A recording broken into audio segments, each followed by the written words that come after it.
can see that, see, the practice of meditation was a cultural fabric of our country. We know that it dates back thousands and thousands years back to the civilization, and from those times to till date, even though there could be some modifications in the the type of meditation or the components of meditation practice, but the culture of getting into yoga and meditation is being a continuum culture. This is a very unique concept of our culture, that still a big living culture is there in our country, and it has been been for throughout the thousands of years. So this is what you can see in this particular slide, where you have archaeological evidence to say that, okay, somebody is sitting in a Padmasana or some meditative pose. Even to the Times magazine was told about that meditation is the thing of for today's way of life. Now, so by this time, all of us, we know that sleep is a universal phenomenon across the animal kingdom, and based on the needs of the different species, the way the environment in which they live, the nature or the natural history has adapted their behavior and the brain accordingly.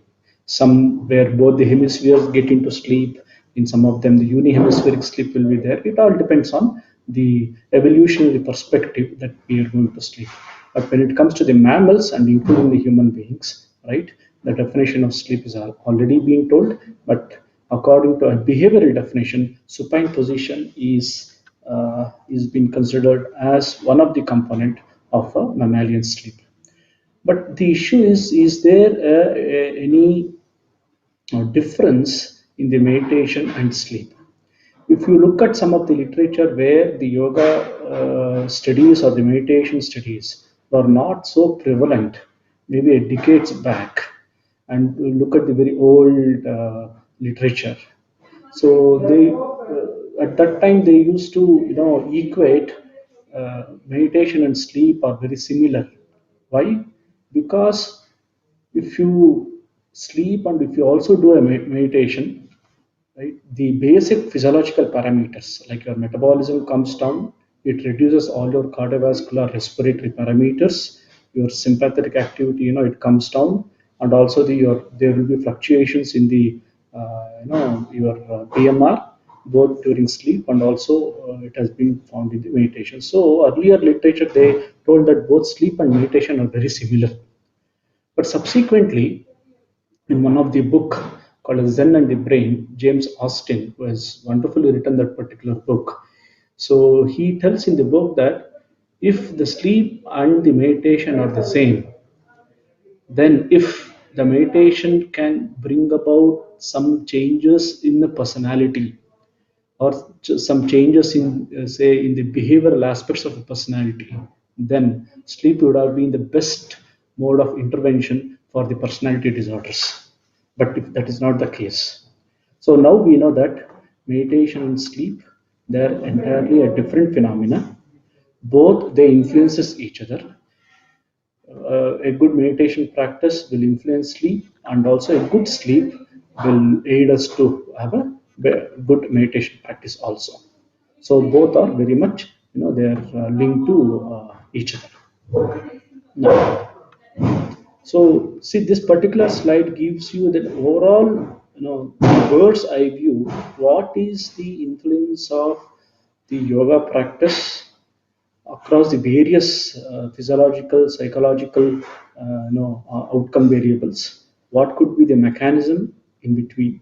And it has been very clearly shown that it has a very positive, beneficial effect on increasing various neurotransmitters. It will it decreases the stress response. It increases the neurotrophic factors. In turn, it will reduce the depression, anxiety, negative symptoms, and attention is increased, cognition is increased, and sleep is also increased.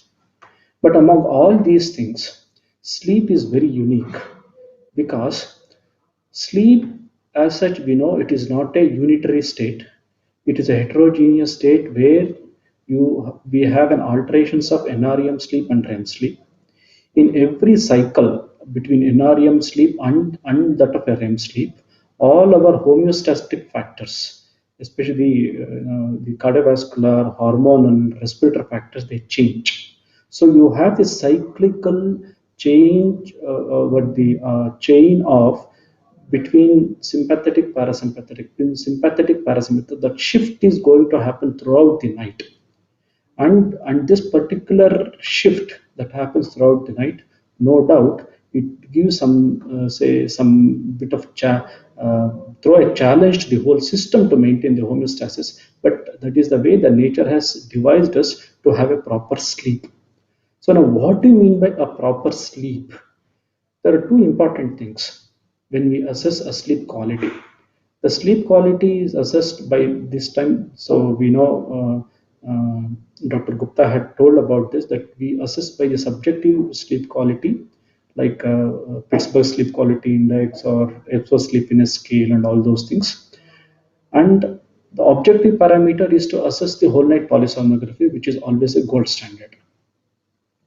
But do we have a link between the subjective sleep parameters and the objective sleep parameters? So there are many studies which have shown that okay, there is a link, but the subjective parameters has its own inadequacies in the form of whether the subjective sleep parameters that we assess with the two most prevalent questionnaires that we assess, is it really helpful in the old age, is again a questionable thing, because these PSQI, it demands a recall of memory, that what was his subjective sleep quality, say from past 4 weeks or 3 weeks or something like that. So which is big a challenge, especially in the older patients. So when we assess the subjective sleep quality, so there is a challenge that way how that we can combine both subjective sleep quality and also its that objective evidence. Now we have conducted couple of studies to understand the objective sleep quality with the different age groups and who are meditators, and comparing them with the non-meditator group of a comparable, that of a age group. So we will try to see what was our finding and what are the potential mechanism in which, right, and these could able to bring about a positive beneficial effect of this meditation practice. So by this time, we know that sleep is a very complex phenomena. So it is a resultant of neural, endocrine, circadian factors, psychological factors. All these things, it brings about sleep.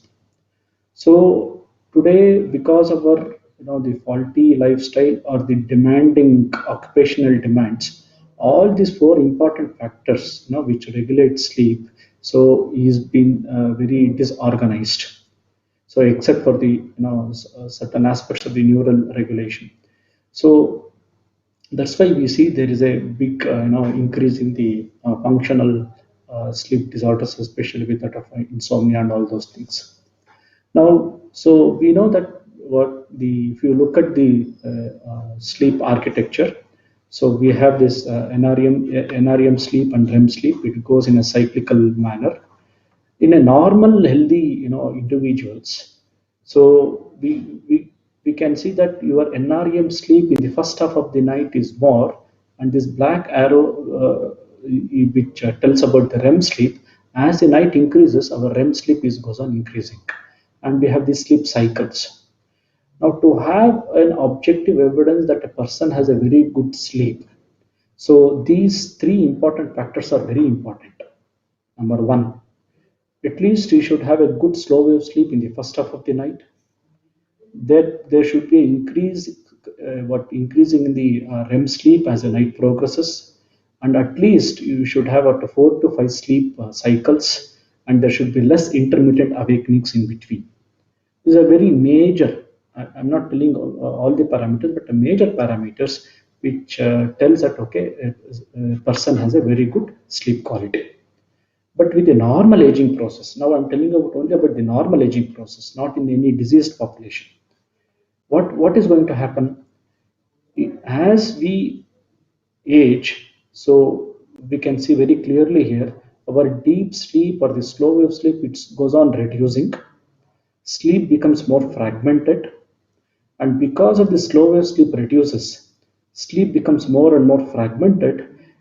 A person, when he gets up in the morning, so he feels that he didn't have a quality sleep, even though his sleep duration is as same as say, around 8 hours or 9 hours or 7 hours, whatever it is. But still, when a person gets up, he feels that he doesn't have a proper sleep. So this subjective quality or the subjective feeling of not having proper sleep also, what it starts a vicious circle, okay, in his day-to-day activities. So which brings about his dullness during the day, excessive daytime sleepiness, his cognition comes down, his efficiency comes down, all these things, it leads to with all these things. So so to have a proper sleep, whether it is in normal healthy individuals or it could be even in the diseased, some of the diseased, condition, having a proper slow wave sleep cycles and the REM is very very important. Now, why this is very important, especially in the present scenario of the COVID situation, it plays a very important role. That our first half of the night with adequate slow wave sleep is very important, because sleep is the one important behavioral component that plays a very important role in our building up of our immunity. So all our memory cells, right? T cells, B cells, also all these things, that plays a very important role in this slow wave sleep, because it is in this slow wave sleep. So we have a lot of hormone surges like growth hormone, prolactin, right? All surges will be there in the first half of the night where we have adequate slow wave sleep, and these things, in turn, will helps in uh, encoding, consolidation, and recall of various interleukins and memory components. Now, with the aging, when this slow wave sleep comes down and the associated hormonal variations, when these, it doesn't happen, so there will be some impairment in this immune signaling that can happen because of that normally that should happen during sleep. So this is the probably one of the main reason, right, why the less amount of sleep, especially the slow wave sleep, people, they have become more susceptible, okay, and for the uh, uh, infections, or because when their their immunity comes down. But on the contrary, if you look at the REM sleep is one that maintains, right, throughout the age. It till at the age of 70, 75, 80 years, it maintains, and subsequently, it comes down. So both REM sleep and slow wave sleep has their own mechanism and their own functional importance, right, in an individual. Now, when REM sleep it comes, it is more about cognition, it more about emotional processing. Okay, about all our psychological attributes. So these things plays a very important role in the REM sleep, and also about the synaptic pruning, connectivity of the brain, rewiring of the brain. All these things with the REM sleep, it plays a very important role.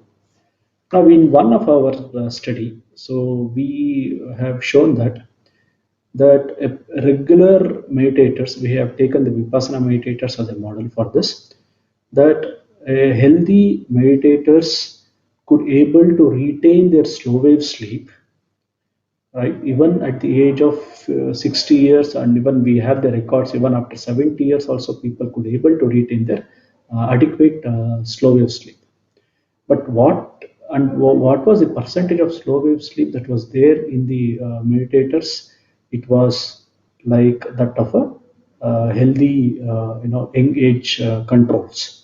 That is to say that, right, when the controls, if they have say 10% of, say 10 to 15% of slow wave sleep at the age of 30 to 39, so we can see that in meditators even at the age of 50 to 60 years also, right, they had the same percentage of no, slow wave sleep.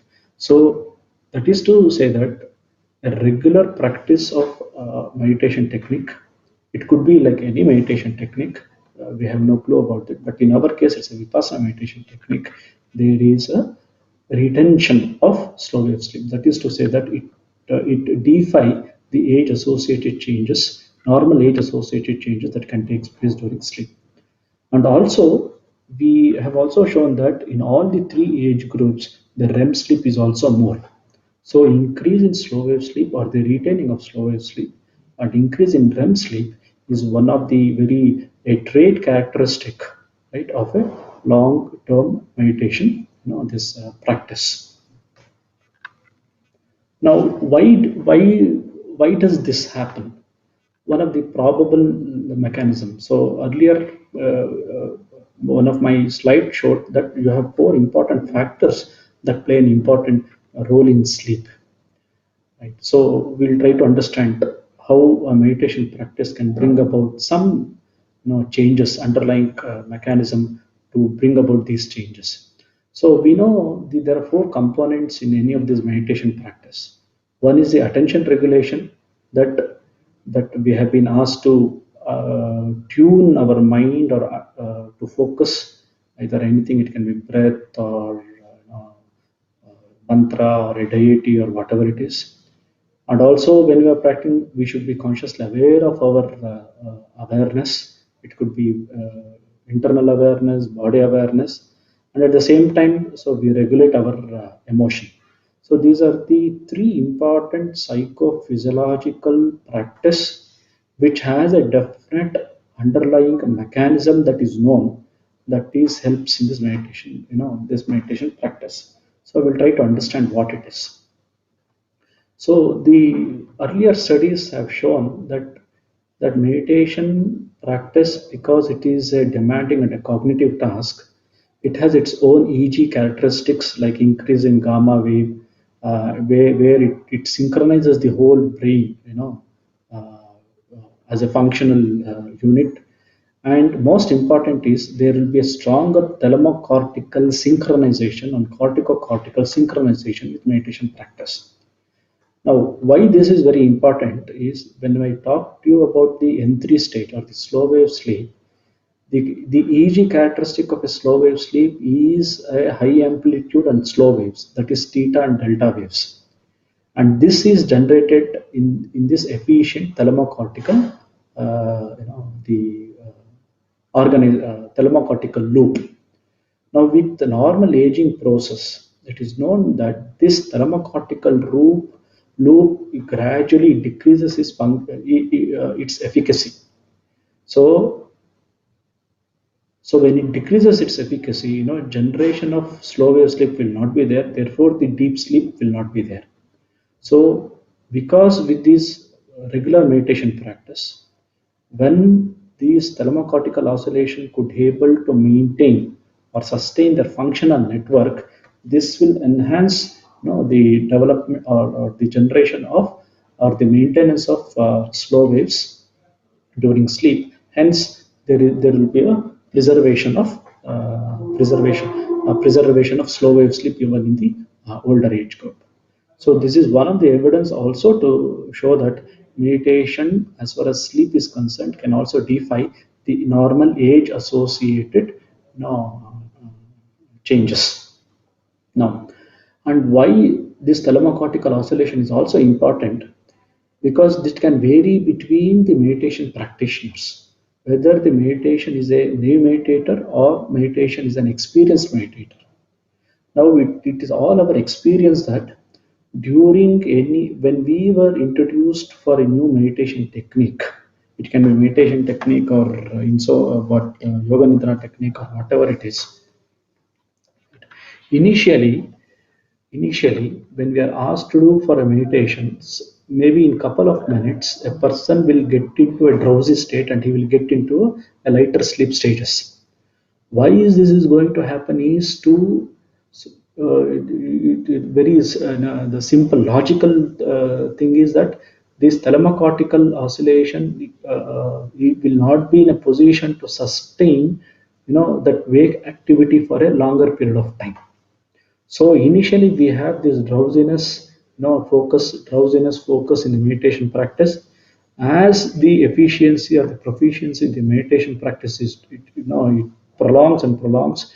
This the activity of thalamocortical oscillation will be in a position to maintain a very delicate balance that that during meditation practice, this thalamocortical oscillation will nor go down into a sleep mode, nor it will be completely into awake. Why this is very important is because to understand the consciousness perspective, okay, as far as the sleep is concerned or the meditation is concerned, understanding of this dynamics, plays a very important role. So when in the normal sleep, even if the meditators, right, the functional connectivity of this thalamocortical oscillations could be able to maintain their functionality, so there will be increase in the slow wave sleep. Now, the other thing also that we showed is that if you look at the power spectra of the slow waves during slow wave sleep, theta and delta power, and compared to non-meditators, the meditators had a very low power. Now, what do you mean by this low power is that because indirectly the power represents the what could be the say the quantity of this the neuron that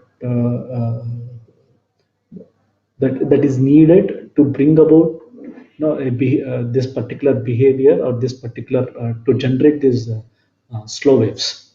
Now we have seen that in the control they need a more number of neurons, but in a meditators it need a less number of neurons. Now what does it mean? It means that with the regular meditation practice, a small amount of neurons is sufficient enough to bring about a higher output, that is higher delta waves for a longer, it could able to sustain the slow wave sleep. So this also gives us a clue about the energetics or the energy saving things that where the meditation plays a very important role, right, with these things. Now, so there is also in the literature which tells that long-term meditation practice has shown the activity in the anterior cingulate and middle prefrontal cortex, which plays an important role in the emotional processing, and also the good connectivity between amygdala and the middle prefrontal cortex, which brings about a capacity of a meditator to have a good skill for the emotional processing and the emotional regulation. Now, the other studies have very clearly shown that more the person who is engaging these this emotional processing or the emotional events, right, so more will be the REM sleep in the subsequent sleep. So our finding of an increase in the REM sleep across all the age group in the meditators when compared to controls, probably, we are not very sure, probably it could be related to the emotional processing that takes place right in the during the meditation practice. So, and of course having a higher REM sleep has its own other benefits which I have illustrated in my initial few slides. Now, so this is what about I'm telling you very brief about the the neuronal things that could be involved in the generation of sleep. The other factors which plays a very important in generating the sleep is also an autonomic activity. So as I earlier said, NREM sleep and REM sleep they go in a cyclical way, and in NREM sleep it is parasympathetic predominant, and in REM sleep it will be a sympathetic predominant. So there should be an appropriate shift from one stage to the another stage correspondingly, and which determines the quality of sleep and the sleep stages also. Now, if the sympathetic surge, especially in the REM sleep, early in the morning, where you have a high surges of sympathetic activity, if it is not been effectively buffered, This is one of the reason why the untoward cardiovascular events that happens early in the morning. You take it can be MI, stroke, and all those things. It has been known it happens early in the morning because there is an increase. This one of the reason is increase in REM sleep. Sympathetic surges are more, especially with the normal aging process. It doesn't buffer properly, right? And it can lead to this untoward incidents. Now, so and also studies have shown even before going to sleep, a simple practice of deep breathing, which can bring down the autonomic activity, okay, down, and where the parasympathetic activity will can increase, will facilitate a normal sleep. And also there is the other thing with why there will be a lot of intermittent awakenings in a normal individuals, or it can be even in the patient population. If at all, if you have a two important things is autonomic arousal and also a cortical arousal. If you have an autonomic arousal, person have an intermittent awakenings, so you have intermittent sleep is not continuous, so sleep quality will come down, or it could be a cortical arousal itself. Now all these things plays a very important role in having a very good and proper quality sleep. Now, so what we showed is that in meditators and both in controls, there was a proper shift of sympathetic and parasympathetic activity according to sleep stages. That is, you have a sleep stage. In NREM sleep, it is predominant in parasympathetic. In REM sleep, it is predominant in sympathetic. So that shift happens in both. It's a normal phenomena.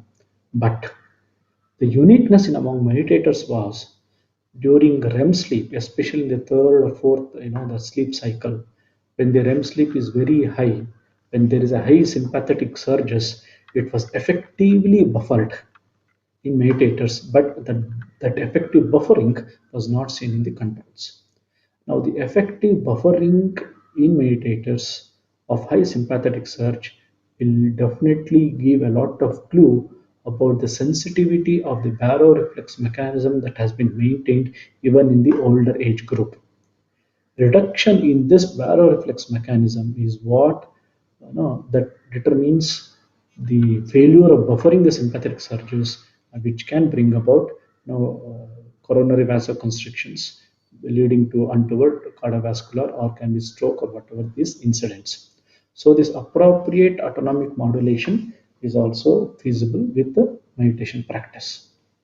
The other important thing which determines the sleep is about the hormonal variations.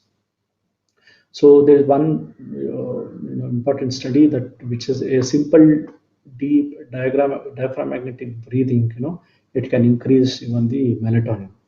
So among various hormones, melatonin, cortisol, DHEA, right, growth hormone, prolactin, they're all sleep associated hormones. Now, among these things, melatonin, DHEA, and cortisol, they play a very important role in initiation of sleep and also the maintenance of sleep. The growth hormone and prolactin, no doubt, they play a very important role in sleep, but they are associated with sleep. You mean that you have a slow wave sleep, there is an increase in growth hormone. But melatonin, cortisol, and DHEA, they play an important role in the initiation of sleep and also that of the maintenance of sleep. So from our study, we have shown that meditators in both morning and evening, they have a very high levels of melatonin. Now, that is to say that these long-term meditators, they walk with high levels of melatonin in their circulation. Now, having a high levels of melatonin, as one of the function is, of course, it is somnogenic according to circadian rhythm. Okay, it will induce a sleep. But you take any other important psychological attributes, it's like a feel-good hormone. It is anti-aging, anti-stress. So anything, melatonin come and say, "Hi, I am here." So anything, the melatonin is there. So we have seen that melatonin plays a very, it was very high in the meditators when compared to controls. What could be one of the reason? We don't know what is the reason from our study, but the literature says that meditation practice has a three important factor, or two rather two important factors which can increase the melatonin. Either it can reduce the metabolism of melatonin in the liver, or it can directly, meditation practice can activate the pineal gland to secrete the melatonin, and in turn brings about the positive beneficial effects of that melatonin is concerned. Now, the other thing also that we found was that DHEA level was also more in meditators when compared to controls. And in our study, our increase in N3 percentage was directly correlated with the higher DHEA levels. We could not able to have this particular correlation with melatonin because melatonin estimation has a lot of complexity, because we have to assess the melatonin periodically because of to assess its circadian rhythm, but we assessed only at the two times. But DHA has an increase in it showed an increase in perfect correlation with increase in N3 percentage. And also from the clinical perspective, DHA is also given as one of the supplement, to have a good quality sleep. So in that regard, from the clinical study, so our study also, has shown that this meditation practice can also increase DHA, so it can also contribute for the enhancement of N3. The other thing, so now what I want to tell you, some other going into deeper into this is that, so the macro sleep architecture that we saw, okay, you have a N3 REM sleep. Adequate N3 and REM sleep are very important to say about the sleep quality, but will that really give some information with sleep stability? Now, sometimes it can so happen that we can have a very good sleep architecture, right? But person will be very sensitive to even to very small cue, right? An external disturbance, he becomes disturbed and he wakes up. So that brings about an instability in their sleep pattern. So to understand the efficacy of the stability of the sleep, so we studied about the sleep-related ERPs, where the auditory ERP was given throughout the night in the different stages of sleep, both controls and meditators, and we assessed whether these sleep ERPs, can really reflect about the sleep stability. So when you compare to wake ERP and sleep ERP has a different connotation, and we could able to see that the meditators, so during N2 stage uh, and in NREM sleep, right there, the sleep ERP is more, so that brings about, which tells about, okay, that there is a proper sleep stability also. The other thing also, which gives some clue when pertaining to the sleep related consciousness, as that Dr. Patra was mentioning about some clue about the philosophical aspect, is that even though we are in deep sleep state, but there is a very good perfect sensory processing, that happens during sleep. So just to, and the latest one which I want to just to share with you is that in this COVID situation, so this is the, just a last week publication which we shown that people with dysomnia has more vulnerability for pandemic in the, that COVID-19. So this is to say that this meditation practice or the yoga practice has a positive beneficial effect, right, on sleep, but there is a much more to learn about the mechanism, that how it brings in both the controlled subjects, the healthy subjects, and also especially people who are suffering from the sleep related these disorders. So there is a lot of scope for the work, and also take this yoga and meditation as one of the therapeutic adjunct for the sleep disorders, and which where a lot of work it needs to be done. Thank you very much. Thank you, Dr. Ravindra, for your elaborate explanation on difference between the sleep and the meditation and different components of sleep and various mechanisms also. The mechanisms which you have explained is extremely brilliant, especially the thalamocortical synchronizations and even the sleep on buffering of the sympathetic surge and optimization of the autonomic modulation. It is wonderful. The reason explaining for like linking the between different aspects of cardiovascular events with the not proper buffering of the sympathetic surge also. That is wonderful. And in your talk, you have been mentioning about the autonomic arousal and cortical arousal. What exactly, how do you characterize the difference between these arousals in the autonomic and cortical? Now, see, there are two important things that brings about. Now, what do you mean by this autonomic arousal? The autonomic arousal, it is dependent on the state of autonomic activity during sleep. If the autonomic activity, whatever could be the reasons for it, could be reason for the normal aging process, or it could be the reason for the stress related things, or it could be the reason for the other secondary the disease condition that is prevalent. So whenever the stability of this autonomic activity to sustain in one state in a sleep, as I told you, in NREM sleep, it should be parasympathetically predominant. In REM sleep, it should be sympathetically predominant. In autonomic perspective, we understood, but as far as a cortical arousal, I'll tell you about that. Right? So, whenever you have a shift or when this instability in the autonomic thing, right? So, in between, you get a sympathetic surge, and this sympathetic surge will bring about, the cortical activity. And it the thalamocortical oscillation activity, it for temporarily it shifts to the wake mode. okay, okay. So these both autonomic and the cortical arousals, they are very much, they are linked to Almost very much interconnected, I guess. connected each other. Haha. Okay, okay. So it was a very brilliant lecture from Dr. Ravindra, and your explanation is very good.